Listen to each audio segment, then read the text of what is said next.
actor, producer, and all-around amazing man, Dean Cain! How's everybody doing this Friday afternoon? All right, good. I'm good. I'm a little tired, I'll admit it. I did a play last night in DC, right. So that was fun. What was it? It was called FBI Lovebirds Undercovers. Ooh. And it was the dramatic reading of the text between Peter Strzok and Lisa Page. And it was actually very well received, and it was nerve-wracking for me for the first live performance I ever gave in a theater, and well received, but I didn't get a lot of sleep because I guess you go out afterwards and celebrate, so that might have happened last night. And then took the train in this morning and happy to be here. What do you feel like you learned from just that whole live experience? I'll tell you what, I don't know how I don't know how the theater actors go and do it night, like 7 performances a week. That's wicked. Yeah. You know, I've gone and seen some shows on Broadway, and I'm like, they're working hard. So that's a lot of work. I don't want to work that hard. I like giving the performance, having it caught on film, and then watching it later. You know, and that's fun. So it's the monotony of doing the same thing over and over. I think would be tough. But I you know, every performance is different. One thing I really learned is that how important the audience is to react to things, because you notice, like, if something's working, you tend to do it again. Yeah. And if you do something you thought was interesting and it's crickets, you don't do that anymore. So it was really interesting. The audience is another character. Yeah. And that was probably the coolest thing I learned. Were you seeking out doing a live performance, or No. did it come find you, or what happened? They forced me into it. That was it. It was the same producers actually that did produced Gosnell.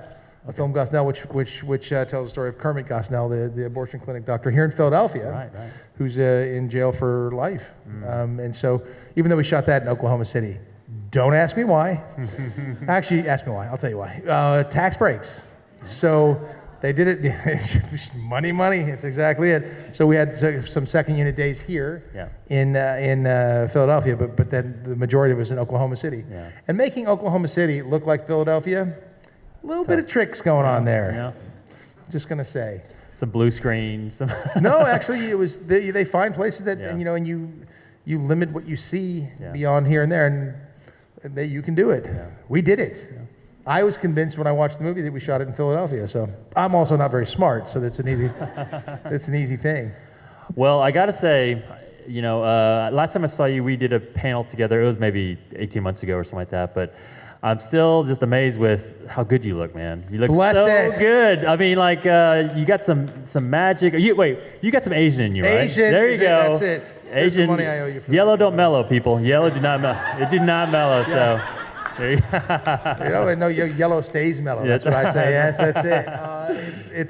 I'm a quarter Asian. I'm a quarter Japanese. Tanaka is my given last name, but I never knew the Japanese side of my family growing up, and so I never knew that I appeared Asian. I look back at pictures now, and I'm like, who's that little Asian kid? Like, that's you. Yeah. Oh, yeah. So I didn't realize that. I knew my given name was Tanaka, but I didn't realize that until my friend's sister, one point in time, we had moved from where we'd lived to, about 2 miles away. And he said, hey, Frank's sister was asking if the 2 Chinese kids moved out. I was like, which Chinese kids? And he's like, you and your brother. I was like, oh, we're Japanese. I didn't get it. Yeah. So it was really something that I just sort of didn't know any differently and didn't think anything about it, because I didn't have that part of my family, that my father's side. And it was really interesting, even going to play Superman. Mm-hmm. That was one of the things is, first of all, I thought I looked really young. That's the Asian gene again. Yeah. But then it was it was the fact that I'm part Japanese, and they thought, when I first got cast, the internet was in its infancy, and somebody said, we wanted Superman, not Sushi Man. It didn't hurt my feelings. In fact, my brother sent it to me and thought it was the funniest thing he'd ever read in his life. He thought it was hysterical. I'm pretty thick-skinned with that sort of stuff. If you're an actor, you better be thick-skinned, because you're going to get crushed. I mean, like, there's a joke. They say, how many actors does it take to play a role? 100. 1 to do it, and 99 to say, I could have done a better job. And it's true. You're going to get eviscerated in the press. You're going to get, you could be Ben Affleck and play Batman. Yeah. and get that kind of a response. Or you could be, what's his name? That guy who plays the Ryan Reynolds guy who played Deadpool. Deadpool, yeah. And get that kind of response. Yeah. So it's a tough business in that sense, but I wouldn't trade it for anything. Well, before we get into the business, when you were younger, this, of course, Comic-Cons are all about, fanboys and fangirls gathering together. What did you fan about when you were younger? When you were like a kid, what were you like? I'm still a fanboy. I mean, there are people or films or things like that, especially because I have a 19-year-old son and there's things that we watch together. For me, it was the Brady Bunch. Yeah. Come on. Yeah. It was Happy Days. I mean, the Fonz was the man. Thank you, whoever said A. That was perfect. And you realize how good an actor Henry Winkler was, because if you meet him, and many of you may have at a con, he's the nicest, most gentle, sweetest guy in the world. And you realize he had to really put it on to play the Fonz. Honestly, he was kind of like one of the first like superheroes on TV, because like he could like magically like turn things on. Or he could also go like, yeah, and then the girls come running over. Right, yeah. So I've tried that; it doesn't work. Yeah. Because he's a superhero. It worked one time, but I don't want to tell us. I'm kidding. But yeah, no, he really was. So those are the shows that I fanboyed about, and I may have had a Farrah Fawcett poster on my wall. Of course, yes. That one. You guys know which one it was, right? She was in the one piece. The bathing suit. Yeah, it was amazing. And then she became a friend of my mom's, and it got awkward. That's all I'm going to say. How early was like acting on your horizons? Pretty early on, or no? Because you have a sports background. You were like an athlete, right? Yeah. So for me, I just wanted to be an athlete and go to college and do that thing. I was a football player, and I played. I ended up making it to the NFL, which was great. I played in college. Yeah, thank you. Played in college about an hour from here, Princeton University, and had a right. And then had a great career there, and got lucky to get a shot in the NFL. And I was actually, Buffalo was a great place for me to play, and that's right. There we go. There's always one Buffalo person somewhere. Yes. And it was a great place for me. I would have liked to have stayed healthy. I got injured, and that was the end of it. But when you're a kid, you're what you want to be. And some people know exactly. I want to do this, and they do it their whole life. I really didn't know beyond going to school and playing football. And so, but I grew up in a family that was all film, television. My mom was an actress. My dad was a director, and all the kids that I grew up with were Sean Penn, Chris Penn, Rob Lowe, Charlie Sheen, Emilio Estevez, Holly Robinson. These are the kids I grew up with. And so I left and went to college. Before I left, Sean Penn he did a movie called Fast Times at Ridgemont High. And he basically played himself because he was like one of the best surfers around. He wasn't the stoner Spicoli, but I mean, I knew 15 Spicolis growing up. And so when he did that, I was like, he's just being like Bud. I don't want to say the name now because Bud's tough and he might come to kick my tail. But he was just like another one playing guys that we knew. And but Sean's a phenomenal actor. And then my dad, I was in college, and my dad produced and directed a film called Young Guns. Yeah. And he starred all these kids that I grew up with, which is really odd because like when you were shooting a movie and you talk to your director, you're like, I don't know, my dad's name is Chris. So normally they'd be like, Chris, what, blah, blah, this or that, whatever.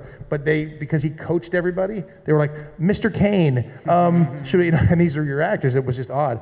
And so I watched all these kids become actors and start hitting it while I was in college. And I had no desire at that time to do anything outside of go to school and play football, except I knew the real life was calling, and it wasn't that far away. And I started thinking about, your internships, and my friends at Princeton would go to the city and they'd work in New York City and put on suits and ties and work in the summertime in New York, which, New York, Philadelphia in the summertime, it's lovely weather.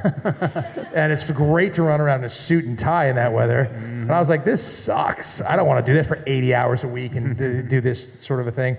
So these guys were working in investment banking and things like that. Now, some of them are billionaires now, so maybe I should have thought that through, but I just didn't. It wasn't interesting to me. So I started thinking about what my dad does, and I realized I'd grown up on sets my entire life. And if you grow up on a film set, it's intoxicating. It's fun. It's creative. You're at different cities all the time, and you spend 6, 8, 10, 15 weeks there, and you get to know the people, and you get to experience that city or that place or that state or that country, and it's really a fun way to make a living. It's always different. It's always every day is going to be different. So I was like, I think that sounds like more fun. Yeah. And then I just sort of moved into that once I got out of playing football. Yeah. Well, you know, some families are very supportive of people jumping into the family business, and some are not. Was your family like all gung-ho about you changing careers so dramatically? He wanted me to have a career. My dad encouraged my writing from a very early age, and I've written 32 screenplays or something like that. I used to write for Lois and Clark. I love writing. It's great. It's a great way to make a living. He was like, you know, look, you're a young, good-looking kid, but what happens if you get in a car accident and your face just looks horrible like your brother's? I'm kidding. He didn't say that. I said that, but my brother looks exactly like me, by the way, which got me out of a lot of trouble when I was younger. It wasn't me. It was Roger. Because we were the same size and everything, which he's 2 years older than me. He hated that, which makes me happy. So he was like, you know, be a writer, and that way you don't have to depend on how you look or, you know, this or that. You're not going to get critiqued all the time. You can just be at home and you can make a living anywhere you are, and it's your brain and so on and so forth. So he cultivated the writing in me early. When it came to being an actor, when I said, I think I'm going to act, he had 3 words of advice for me, and they're very, very clear. Don't do it. Honest to goodness, that's what he said. And I, as a good son, didn't listen to a word he said, and decided to do it anyway. But the reason it's going to be too hard? Is that no? It's the reason he did. And then as a parent, I understand the feeling. It's just because if you're, like I said at the very beginning here, if you're an actor, you're getting critiqued all the time, and if you lose your anonymity. Nowadays with the internet, kind of everybody loses their anonymity to a sense, but at that time it wasn't the same. But you lose your anonymity. You can't do anything. You can't go get in trouble. You can't make a mistake. You can't do this or that. So the consequences are rough. And he didn't want people critiquing me all the time and me being the center of attention and so on and so forth. He wanted to protect me as a parent. And of course, that just didn't work at all. Sorry, Dad. Because everybody has to, you know, make their own choices, and I'm very happy with the road I've chosen. Now, if my son asked me about being an actor, my 3 words of advice would be, don't do it. You know, you have to really want to do that. You really have to want to be in this business. I love filmmaking. So if I never was able to act again, I'd be okay with that. Yeah. As long as I could still make films and write them and produce them and direct them and be around them. I really enjoy the creative part of it. I love telling stories, and whether that story educates or inspires or makes you laugh or cry. It's a great way to be able to make a living, whether you can change people's perceptions about X, Y, or Z. I did a documentary last year that came out called Architects of Denial, and it dealt with the Armenian genocide, and it was a very serious documentary, and it was a very cool thing. Thank you. Yeah, I was one of the most important things that I was ever involved with. I didn't know. I was a history major, so... why'd you choose to go after that particular part? I was a history major from Princeton, right? So my buddy was producing a film with me, and he's like, hey, Princeton history guy, what do you know about the Armenian genocide? And I was like, the what? Yeah. And he's like, yeah, nice degree you have there, pal. And he was Armenian, and so he asked me to come down to a march on April 24th one year, which is when it's celebrated. Well, it's not celebrated; it's commemorated as to when the Armenian genocide took place back in 1915. So I went and learned, and then through that process, we ended up making this documentary, and it was really important, and I lobbied Congress. I went and walked the halls of Congress and to get them to try to co-sponsor a bill, and then it was amazing because I was invited back to Armenia, and again, so we shot the footage there, and I was given the Order of Armenia by the president of Armenia, Wow. and it was a very cool thing, and I meet a lot of Armenian people now, and that I didn't know. The last names usually give them away, you know, Matosian, Gregosian, that's all the Ians, and people thank me all the time just for bringing awareness. So it's a really, doing that sort of thing is great. I'm doing one right now called Hate Among Us, which deals with the rise of anti-Semitism worldwide and the prevalence of Holocaust deniers. Doing that stuff to me is very important, and I love doing that. At the same time, you know, I still go and make films, whether it's a Hallmark Christmas movie or a family movie or jumping into somebody's series. I try to say yes as much as possible, but the great thing is you can do so many different things. I mean, I did a play last night. If you'd have told me 2 months ago that I was going to do a play, I would have said you're out of your mind. But that's the lovely part of this business. It keeps changing. Yeah. No bug to continue on with theater? Theater? I don't know. Yeah. I don't know. I'm still tired from last night. Ask me tomorrow after I get a good night's sleep. That's the thing is your memory is short for the pain, and it was pretty cool. It was really the live audience. I get what people talk about when they do that. I don't know how many people here, theater people. Anybody? Yeah. It's a buzz. It's a bit of a buzz. Yeah. So it was a lot of fun, and I'm sure every night the performance is different, but they don't pay very well in the theater. Let me just throw that out there. So I grew up a longtime Superman fan, and started out George Reeves, and then all the iterations, and I remember being in college and seeing Lois and Clark for the first time, and realizing that this is like a relevant, sexy version of Superman. Finally, this is like a version of Superman that really is like sort of laying the foundation for like the current like CW sort of generation, right? This really was the first version of like romantic, sexy, heroic, like just all very aspirational. And we're all, huge fans of that show. How did that even come about? Were you seeking to? I mean, they weren't making superhero films or shows back then. So no, like, how weren't. in the world did that even come about? Well, I was a young actor looking for a job. I just had done Beverly Hills 90210, the original. Yeah. Some people are like, there was an original?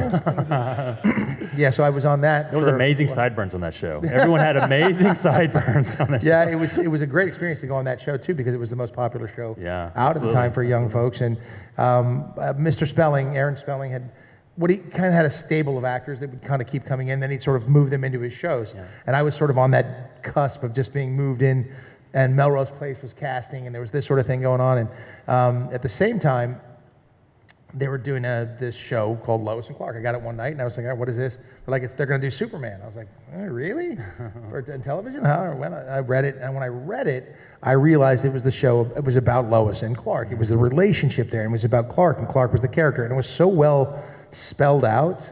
I was the first person they saw in the producing session. I was the first actor, because I had been auditioning for things, so they sort of know you. I'm like, this kid could be interesting, so I came in and did it, and they were like, hey, maybe he's a little young. I didn't know what they said, but I read it the night before.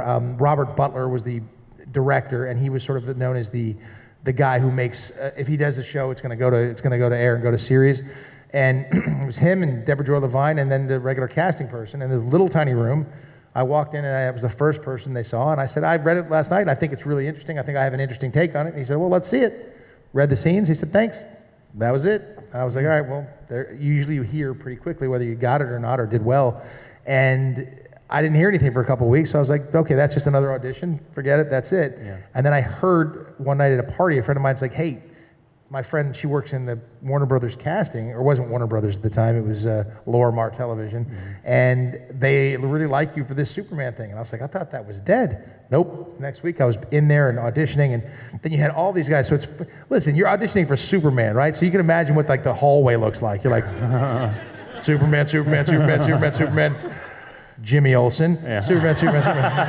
So it's pretty clear. And then, so I started whittling it down, and they were starting to pair people up and do things. And I remember Paula Marshall was the actress that I kind of was getting paired up with the most. She was great. I never saw Terry until we were at Network, and then brought two actors to Network to play Superman. There was myself and this guy named Kevin Sorbo. There you go. So I was like, he's blonde. I got this. It's over. I'm going to make him dye his hair or something. And then there was 3 Lois Lanes, and so I read with the 2 of the Lois Lanes, but not Terry. Yeah. And anyone we had recognized? Any the other? Paula Marshall was one of them, and the other, and another actress who was actually on the show. She was a well-known actress. I can't remember. Her name is escaping me right now, but yeah, you know who she was. You saw her. And then they had to tell me the next day, because there were other shows that were Mr. Spelling shows and things like that were ready to put me in their shows. And so they told me right away that I got it. And I was like, oh, sweet. Wow. It was great. Yeah. And then that following Monday, I had to be back to read with Lois Lanes. They were like, they didn't cast Lois, so they want you to come back. And I was like, oh no, they're going to realize that I suck and I'm not going to get cast. I was like, I got to do this again in front of the network with 10 different Lois Lanes. I was like, oof. All right, and I was terrified. Yeah. And the scene that we were going to shoot was that Lois is inebriated. She comes to Clark's door. He opens the door. She plants a big kiss on him and then tries to seduce him, and he won't do it because he's the most moral and wonderful guy, and he wants to, but he won't because she's inebriated, and it's not the right time, but he wants to. I mentioned he wants to, right? Okay. Yeah. So 10 different actresses did this scene with me. All right. Hey. So it was really funny because they're nervous. They come through the door. They have to kiss me first. And it was like, all right, this is great. And then after I did it a few times, I started to warm up to it. It started getting easier for me, and I could listen to him. And Les Moonves was actually the head of Lorimar Television. And he, I would listen to the conversations they would have afterwards. So it was really interesting to be in that room. Yeah. The last girl to come in was Terry Hatcher. And I'd seen her at Network, but I'd never auditioned with her. And they said, hey, Terry wants you to go run the lines with her before she comes in. I said, oh, but she was the only person who asked that. I was like, sure. Walked in the door, and I come in and I go, hi. And she says, you don't like me, do you? Wow. I was like, huh? And basically, there's the whole relationship between Lois and Clark. I was like, well, what are you? So she thought I didn't like her because I didn't speak to her at the audition. And I was like, I didn't speak to anybody. I didn't know. I was terrified and holding on for my life. And she came in an audition, and she was the best kisser of the bunch. And she was the best actress. So she got it. And then from there on, it just kind of took off. And chemistry on screen is one of those things you don't know if it's going to work. You get people who are married and they do a film together, and you're like, oh my God, they have no chemistry. And you're like, they're married. Ooh, sorry. You just don't know if it's going to happen. If you knew that, you'd be the greatest casting director or director out there, because you just don't know. So we got lucky. She was a very, very good actress. I still think to this day the best Lois Lane of all time.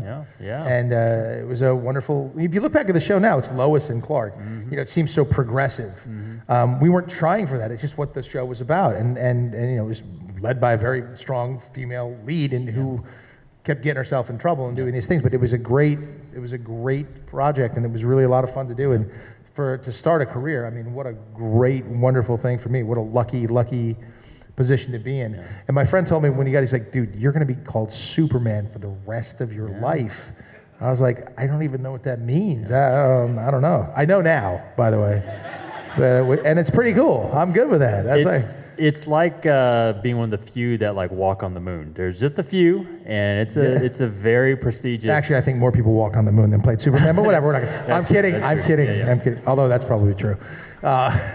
But it's a legacy. It's no, it's very cool. And whether you want, it's a responsibility that you didn't even know it was kind of on you for forever. And I embrace it. I think it's great to be part of it. Listen, you're walking down the street, people are like, hey, Superman. It's not like you're like, oh, don't call me that.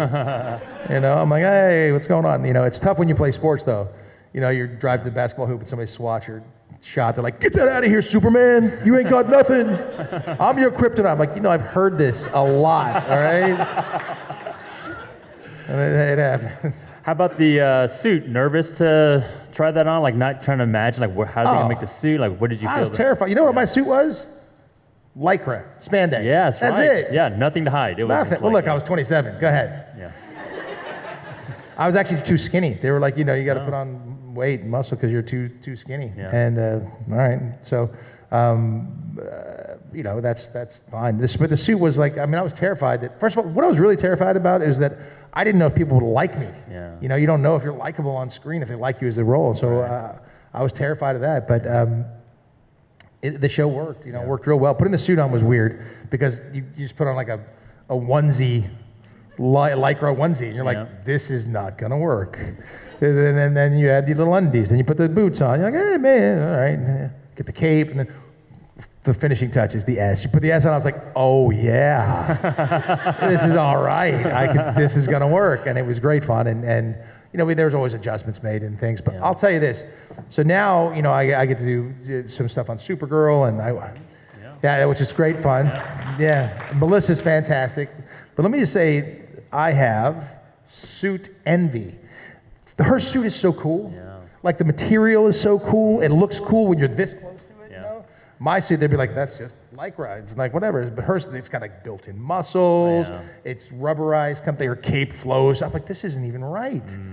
And then so I'd sit there and be in between takes, and I would just be like,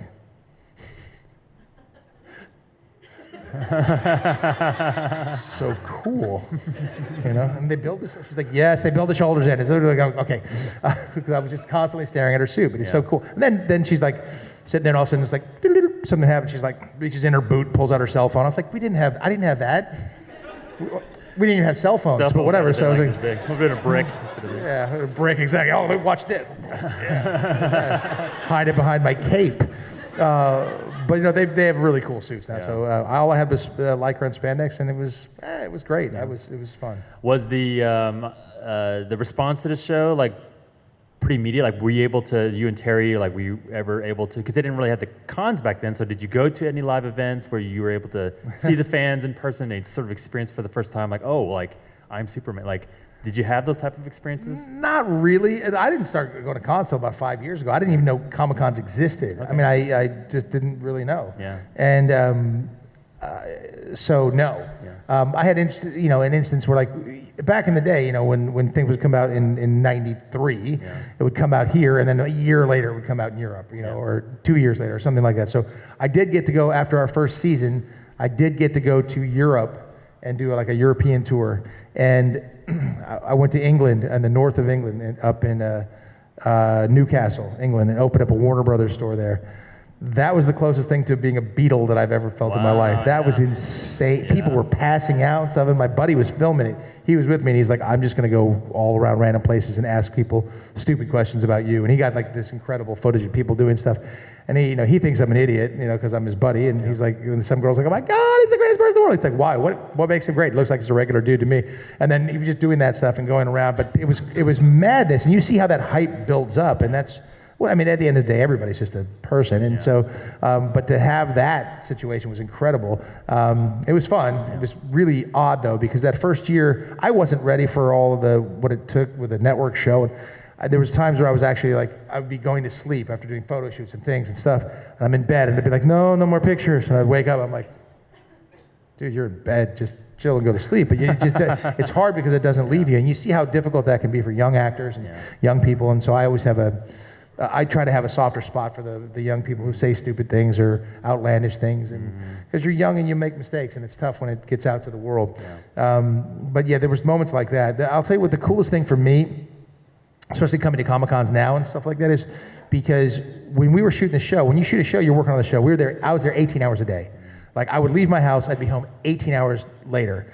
I was single. I didn't have any children. I didn't have anybody to come home to, so it was fine. It wasn't like I was doing anything. But there's no life outside of that. And it becomes all-encompassing. And you don't get any fan reactions because you're always at work. So for me to come to a Comic-Con and to hear from people, and I hear it all the time, and it's the most wonderful thing, is they go, listen, you can tell they're excited, but they're not excited just because they're meeting me. It's because of the show. And they go, I watched this with my grandma or my mom, and they have since passed. Or I grew up watching this, and this show, for some reason, helped me get through it. My high school being bullied, or this or that, or whatever. And you start to hear these stories, and it really is a very fulfilling, wonderful feeling to hear that from people. And having a son now, like, there's shows we watch, my son and I watch together. So if I bring him to a Comic-Con, he's like, oh my God, and he's excited. Yeah. And that is exciting for me that he's excited. But you bond over that stuff, and I get how that works. And to be able to be a part of that for a lot of people, I love hearing that. I love hearing that. And whether it's somebody will come up and they start crying, and they're not crying for me, they're crying because they miss their grandfather that used to watch the show with them all the time. And it's a really touching thing. So I love to hear those stories. If anybody has them, come tell. Don't cry on me, but tell me the stories, because it means a lot to the actors and all the other actors and all the other shows. I mean, it really means a lot to us to hear that stuff. So it's really cool. Well, when I was in college, it was one of the first shows that all of our circle of friends got together regularly to watch. And there was one girl in a circle that I was totally in love with her, right? So looking so forward to watching the show because we're in the same room together. And she just totally shot me down, right? So, and you're Asian too. We're like the same. I know. So your show kind of brings up bad memories for me. Sorry, that's the wrong way. I just wanted to say that one turned south badly. But Jenny was her name, because Jenny is in the back room. No, I'm kidding. Sorry.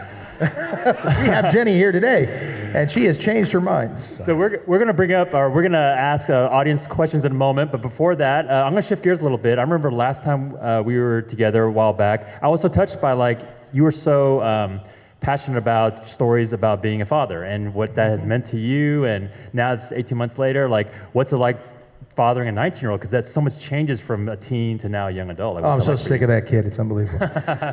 No, my son and I are incredibly close. Awesome. And I'm a single dad, so I've had full custody of him since he was 9 years old. And he's leaving on the 28th to go to college. Whoa, crazy. I'm telling you, Daddy's having some problems, though. Where's he going? He's going to go to High Point University in North Carolina. Okay. And beautiful campus, beautiful school. He chose. We looked everywhere. We looked in Australia. We looked through Europe. I've had a home in Europe for 20 years. His mom's from Spain. He looked everywhere, all up East Coast. And he's looked everywhere. And he chose High Point. And so he's leaving for a summer advancement program on the 28th. And I know that, and listen, he's ready. He took a gap year. I traveled to 23 countries last year. He traveled to 13 with me. And it was amazing. It was incredible. We took a whole year and just sort of hung out, and That's awesome. it was great. But now he's ready to go, and he should. And that's your job as a parent, to have your kid, become independent of you. It's a terrible thing. I'm going to spend all my life and work and time with you, and to make you leave me. It's awful. But that's what you want. Hopefully he'll come back. But we're super. Excuse me. Getting choked up over it. Yay! Don't start me. I will cry like a baby.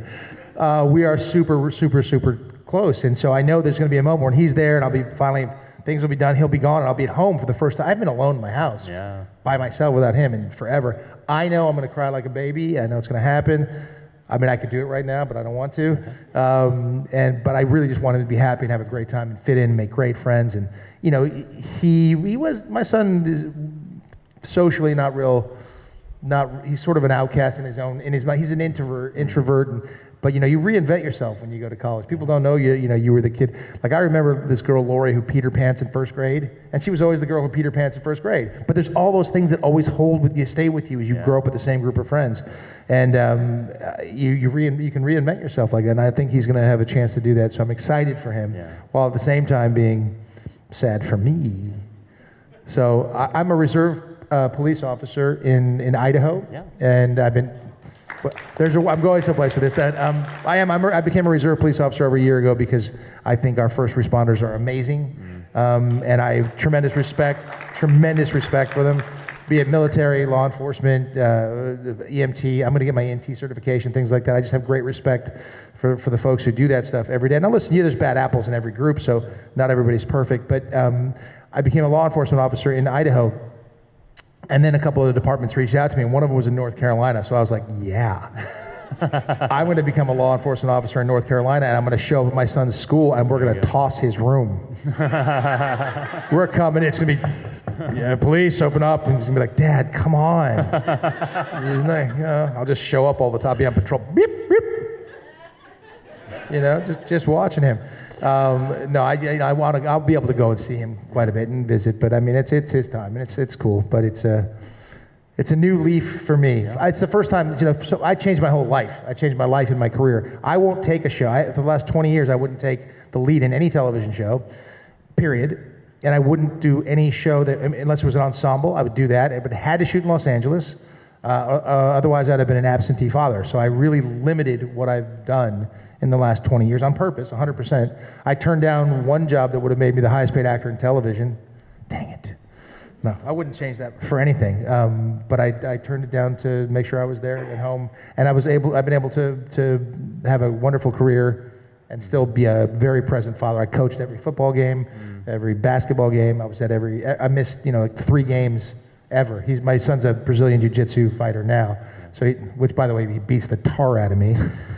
I tap quickly, but all of his tournaments and everything. So I just don't miss any of that stuff, because that's my best piece of advice to any parent is be there. Yeah, that's the best thing, and it's nice that he expects that I'm going to be there, and I love that he has that security about it. So it's I wouldn't change anything, but now, for the first time in 20 years, I could take anything. Yeah. I could go take the lead in a series, and I might if something comes across that I like. We'll see. Yeah, awesome. Well, like I said, passionate father for sure. Oh yeah, there's nothing. I always say, like, I'm a fine actor. I'm okay, whatever.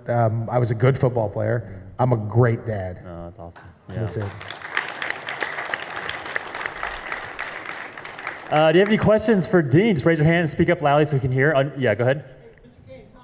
Hi, Tom. So one of the things that changed besides just cell phones since Lois and Clark, the new ones, is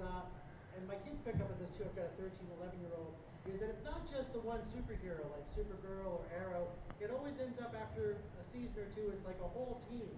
I've got feelings about it, but what do you think about that? Interesting for those shows. I think it's interesting. It's confusing to me as a fan. It gets too much. I wish, I'll even talk about Supergirl. I wish Supergirl was more just Supergirl, because I found that to be the most compelling. Every other person doesn't have to have superpowers. Greg Berlanti produces Greg Berlanti is one of the most prolific television producers on the planet. Now, Greg Berlanti is a great friend of mine. I was in Greg's first film that he ever directed and wrote, called The Broken Hearts Club, and Greg's gay, and we all were telling his story, and so we had half the cast was gay and half the cast was straight, and we told this great story. So Greg, he's a wonderful, wonderful guy, and he knows what he's doing. The last thing I'm going to do is tell Greg Berlanti how to make television, but they've just gotten into this whole thing where it's become so. The DC Legends of Tomorrow, I have 6 superheroes, 9 superheroes, and then every other person and the aliens. So it gets confusing to me if you're not watching it all the time. What I loved about Lois and Clark was it focused on one superhero. There was always a bad guy, but it was about the relationship. And I would have liked to have seen that. I thought that's what they were going to do with Supergirl at the beginning.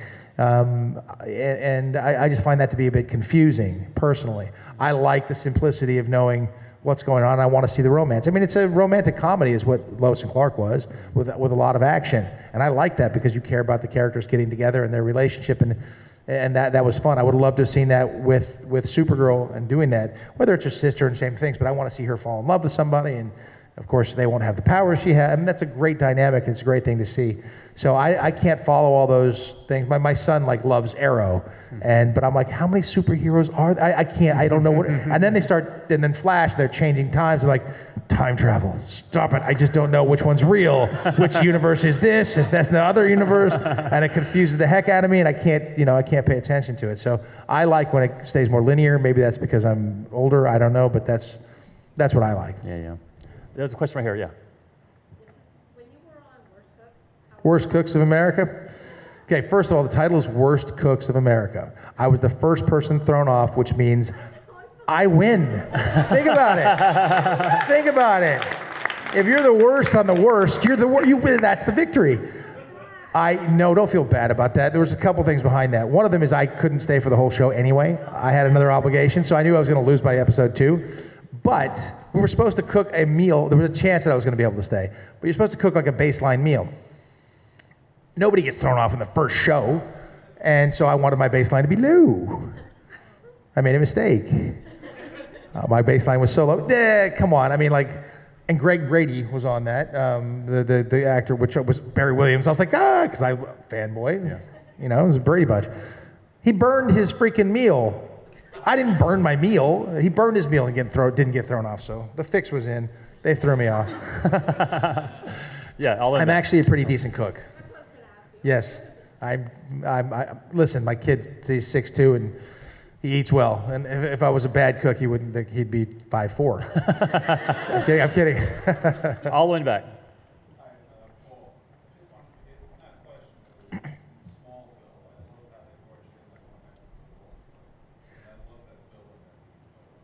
That was fun. Smallville. So the thing with Smallville, Christopher Reeve went on and he did that. And so once Christopher Reeve had done that, to me that was made it almost an obligation, because he was my Superman.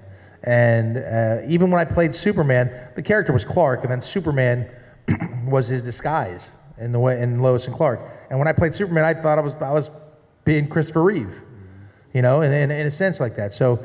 Once he did that, I was like, yeah, of course I'll go on Smallville. Our esteemed leader has done it, and who am I to say I can't, I'm not going to follow in his footsteps. I got to play Vandal Savage, basically, even though it was Dr. Curtis Knox. They couldn't call him that for some reason, but it was a lot of fun, and I enjoyed doing that. And those guys were great fun, but they were working their tails off, man. They were on that same schedule we were on, and they did it for 10 years. That's, woo!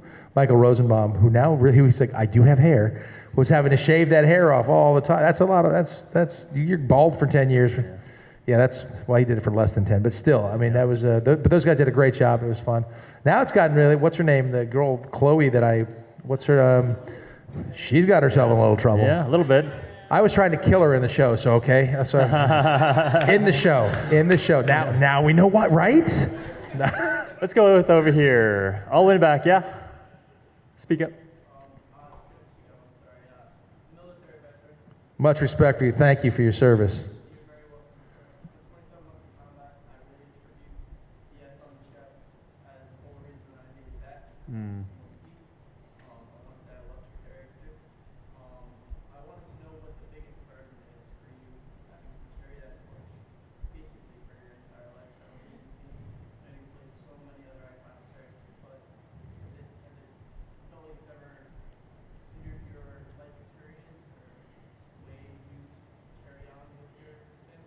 Well, first of all, seriously, really appreciate your service. You guys are serious heroes.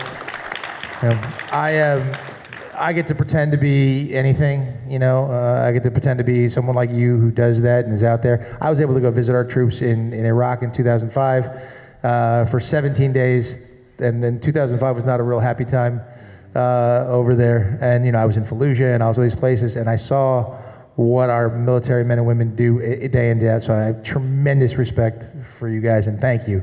The S to me isn't a burden. It's instead of something that I have to carry that feels heavy, it's actually light, and it propels me forward, and it's a great thing to have. As an actor, when you're competing for roles, people, oh, he's just Superman. That happens, sure, but Hollywood's got such a short memory. I mean, I was doing Lois and Clark, and I was getting used to everybody saying Superman everywhere I went. And then I started doing Ripley's Believe It or Not. And part of the reason I did Ripley's Believe It or Not is I produced it, I made the show, I controlled the hours, my company made it and did everything.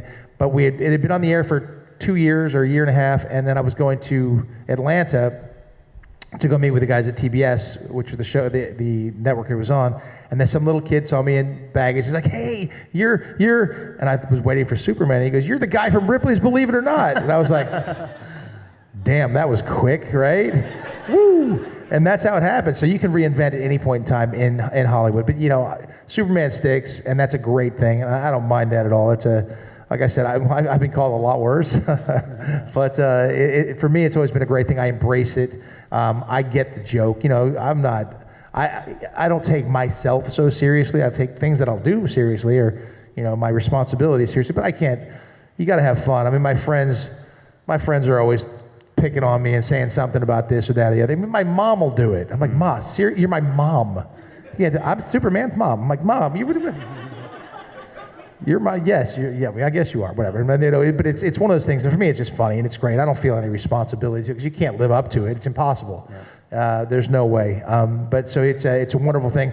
I don't know the story that the S help you get back, but if I played any part of that whatsoever, I'm proud, and again, such great respect for you, and continued. And I know it's probably a journey you're going to have to deal with for a long, long time, and for the rest of your life. And you got my support, and anything I can do, let me know. Wow. Yeah. Thank you, brother. Thank you. Well, yeah. How about right here? Yeah. So you've done two pretty heavy, one is almost two pretty heavy documentaries. Would you consider doing a documentary of something lighter?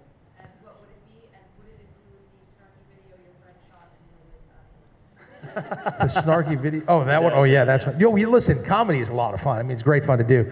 Yeah, I've done two very serious things. I'm a history major. I took my comprehensive exams in war and diplomacy. I'm fascinated with that sort of stuff. And, a lot of the work that I'll do charity-wise around the world is in really tough places, whether it's in Vietnam or Kenya or Nicaragua, all places I've been and done charity work there. Or here in the United States, there's plenty that you can get done.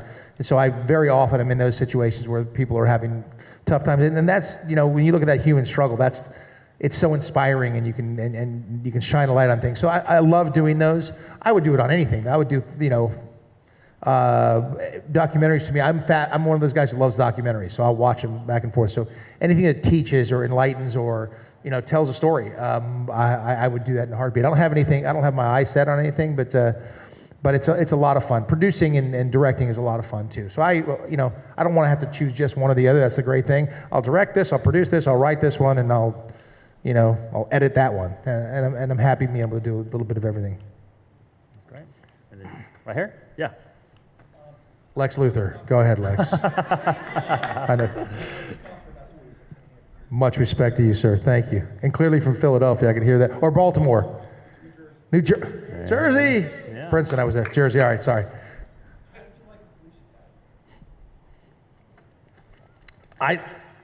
Listen, I'm a football player. It kind of just feels like the same sort of thing. You know, I like it. I don't mind that stuff. The classroom settings are always fun for me. I love shooting, so I love anything where I'm having to get tested on doing stuff like that. I want to learn. I enjoy that stuff, so it's fun for me. I like, you know, when it comes to doing physical stuff, I'm happy as a clam. So I'm kind of made for it. I enjoy it. I even liked when we were doing sort of boot campy things. You know, I'm weird like that. So it's kind of a comfort zone place for me. So I like it. I'm not your normal person, I guess, but I enjoy it. I have to go through, when you go to different places, they make you go through it all again. So I got to do it again and again and again. Gets easier, I guess. Well, it's harder because you get older. God, you know, I don't heal as fast anymore. Possibly. I mean, that'd be a lot of fun if people found it interesting, you know. I don't do that stuff for any sort of publicity or anything like that. I do it because I like to try to, I mean, listen, a lot of stuff that I'll do once I'm in uniform is public relations anyway, because I want people to understand, you know, that the police, the law enforcement is there to help. You know, I've been in other countries where, you know, that's not the case. And until you've been in that situation, like getting pulled over in Bulgaria by 3 police officers, and then the driver going, oh my God, this is terrible. I'm like, what? He's like, it's 3. There's 3. Well, it means you're going to get shook down, you know. And how do I know that, you know? And it's routine there.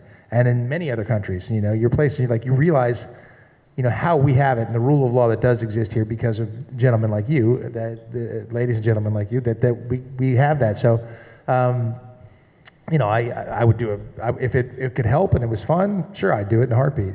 I mean, I'm not going to do like the Steven Seagal lawman. I'm not doing that. That's not. But I mean, I can sit there and watch like live PD all day long. Yeah.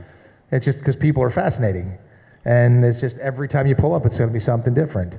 So yeah, maybe I would. Who knows? Do you anticipate being a celebrity? Is it going to help, or is it going to be a challenge? And hopefully being a celebrity would just help diffuse a situation. That's the ultimate goal. If you can do that, if it helped, I would hate for that to roll up and like, you know, I'm angry. Superman, let's go. I mean, like, no, that'd be awful. I'm like, no, that's the wrong thing, you know?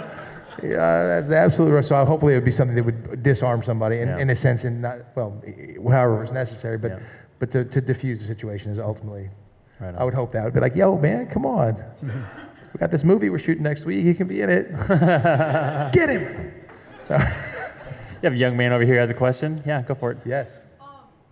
You've been in the DC universe for a while. You've been in Lois and Clark, and then now you're in Supergirl. How do you like being kind of in there for a while, like getting known for that? How do I like being old? No, I love it. I love being a part of the DC universe. You know, DC kind of has television kind of cornered. They've done a great job in television. Marvel's been kicking their tail in the movies a little bit, let's be honest, and it's true. Somebody I don't know who it was, somebody might be in here and I was saying how DC has the good superheroes, but Marvel, oh no wait, DC has the good, which one had the good villains? DC had the good villains, but then Marvel had the good superheroes. I, of course, am partial to Superman, but I love being part of the world. But I'll be honest, if Marvel called me tomorrow, I might pick up the phone. You're going to be an empty nester soon, so you got some time. I could be a cape for hire. What? You know, I really some of my favorite Marvel movies lately. You know, well, not even that lately. I mean, the first Deadpool was just groundbreaking, so good. And same thing with, I liked the first Captain America so much. I thought that was great because that's that World War II stuff. And what they did with turning him, you know, skinny like that was just trippy and great. And then I also liked the first Guardians of the Galaxy was just fantastic too. So I enjoyed all those. You know, Batman versus Superman, not so much. My son didn't like it because Superman died. I was like, yeah, but it was kind of, he's like, Superman died, it sucked. I was like, that's my boy. Right there. Yeah, go ahead. Yep. I wanted to know, have you experienced any pushback from Hollywood with regard to perhaps your political stances? So in Hollywood, I'm known as a conservative. Everyone thinks I'm tremendously conservative, but then when you actually start having conversations, it's interesting because you find, I say that I think there's probably 10% of people on the left, 10% of people on the right, that they make all the noise. And I think 80% of the rest of us are in the middle somewhere, and I'm in the middle somewhere, but I'm seen as this tremendously conservative guy. I'm not that conservative, but I am known as a conservative, and I'm fine with that. I voice my opinion. Pardon me? Oh, labels. It comes left, right. You know. I do a film like Gosnell, and I happen to be personally, I'm pro-life. Like, I would never want to not bring a child into this world, but I would never legislate that as a legislator. I wouldn't do it because I don't think that's where the country is, and that's what you do as a representative legislator. But I do believe the states have the rights to do with, I follow the Constitution, and I believe that.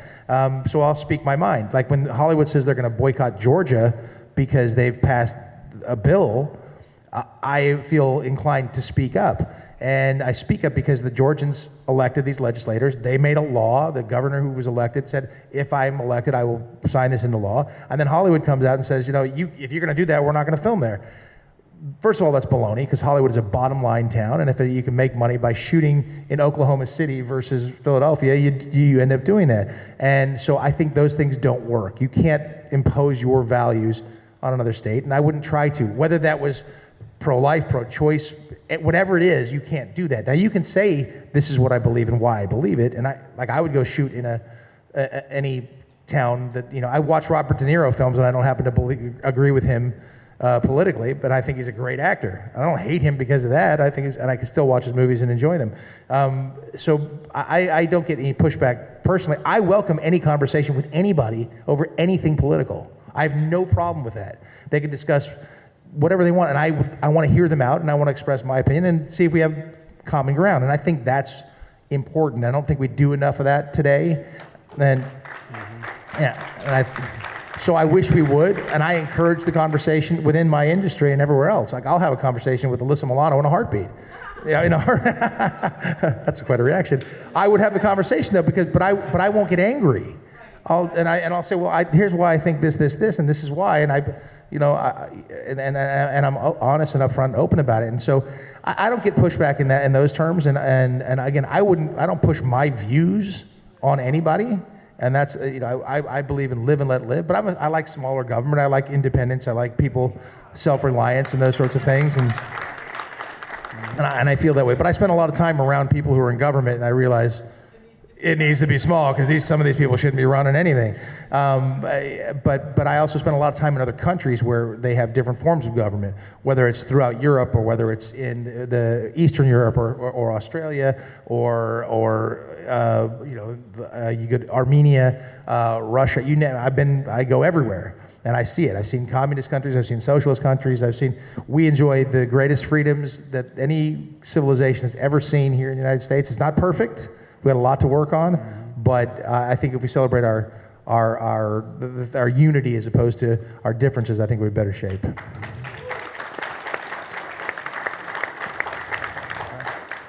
We have time for one more question. Is anyone your call? My call? Yeah, your call. Oh my gosh, that's so much pressure. I know. It's the last one. I'm gonna go with the gentleman here because he's the closest. But unless you have a real quick one. Ah, yes, Neil. Masters of Illusion is produced by a good friend of mine. I'm fascinated by magic, but I don't know how to do anything. I'm a fan. Like, I think it's cool, but I don't want to know the tricks. I don't want to do the tricks. I can do like stupid ones to like 3-year-olds. I'll be like, oh, look over here. No, it's right here. And they're like, oh my gosh, she's magic. That's great. But I've been hosting that show for 6 years. It's great fun. I just was there when they were shooting something. I thought it was cool. They're like, would you want to host something like this? I was like, yeah, it's pretty cool. And so I started working with them, and I've been hosting it for 6 years, and it's great fun. I don't know how to do any of the tricks. That's a lie. That's a lie. I know how to do like one or two. One of the first things to do as a musician is have a beautiful assistant. It doesn't matter, male, female, whatever, beautiful. Everyone's like, look at this shiny object here, and they're over here like moving stuff, and you never see it. And it's amazing how they do it. They're really good at it, and it's sleight of hand, and it's illusion, but they're amazing. They're performers, and I get fooled by it weekly. So that's a lot of fun. Real quick, yes, sir. This is quick and it's fun. You played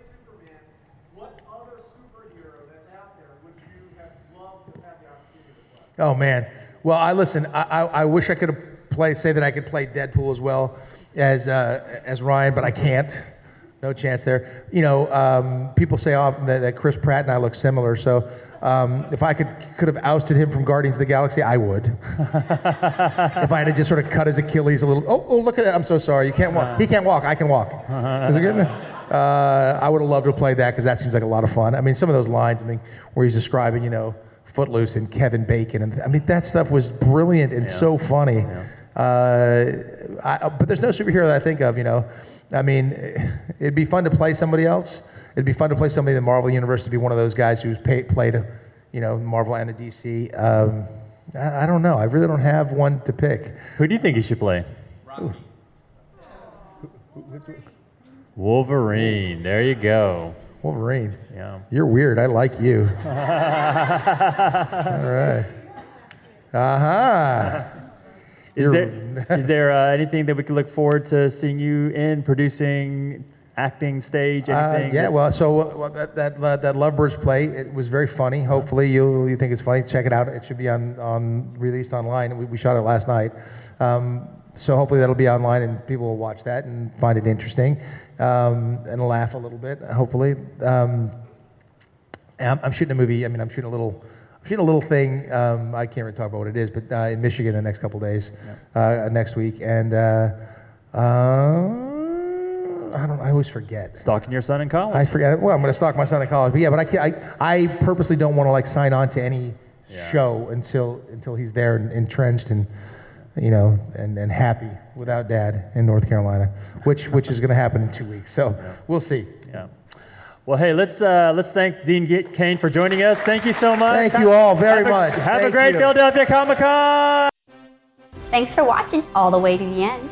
You can subscribe here to subscribe to the channel. There's more videos off to the left. And Mr. J says, don't forget to ring that bell button for more notifications.